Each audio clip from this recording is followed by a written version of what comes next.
समझ के फंदा ऐसे पड़ गया यासीन मलिक के गले में।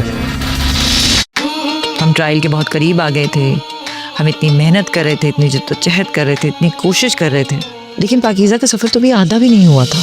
ठीक है, पाकिस्तान भी एक साइन इधर नीचे, एक अगले पेज पे। मैं पैसे नहीं लूंगी सर, और ना ही दरख्वास्त वापस लेगी।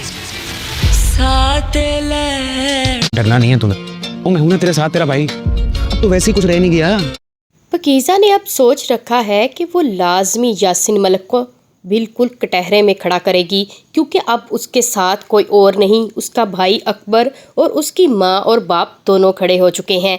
क्यों यासीन को लगता था कि मैं डरा धमका कर इनको पैसे देकर वहाँ से रवाना कर दूंगा, लेकिन वकीलों को भी पूरी उम्मीद थी कि पाकीज़ा पैसे ले लेगी, लेकिन पाकीज़ा ने एंड टाइम पर सबको हैरान कर दिया।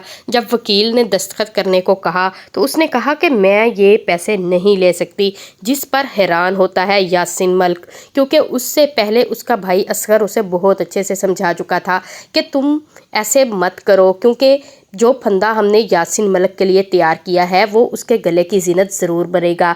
यासीन मलिक बहुत अकड़ता फिर रहा था कि आज पैसे देकर मैं इस केस से आज़ाद हो जाऊंगा, लेकिन ऐसा कुछ भी ना हो सका। यासीन मलिक की उम्मीदों पर पानी फिर गया जब पाकीज़ा ने अपना फ़ैसला बदला, और ये वकील जो बहुत कोशिश कर रहे थे, आखिरकार उनकी कोशिशें रंग ले आई। पाकीज़ा ने अपना केस वापस ना लेने का फ़ैसला किया, और इस केस में कोई और नहीं, उसकी माँ साथ थी। उसी ने कहा कि बिल्कुल भी पाकीज़ा अपना केस वापस नहीं लेगी। यासीन मलिक की तो शक्ल देखने वाली थी, उसको लगता था कि मैं बिल्कुल आज़ाद घूमूंगा मुजरिम हो के भी, लेकिन ऐसा कुछ ना हो सका। आखिरकार पाकीज़ा को इंसाफ ज़रूर मिलेगा, और पाकीज़ा इंसाफ की हकदार भी है, उसे मिलना भी चाहिए। जितनी मेहनत उसने की है और जितनी तकलीफ़ें काटी हैं, अब तो उसका हक बनता है कि इस सब में वो कोई और नहीं, पूरी फैमिली उसके साथ आकर खड़ी हो गई है। पाकीज़ा को तो किसी और की ज़रूरत ही नहीं रही, इवन के फराज की भी।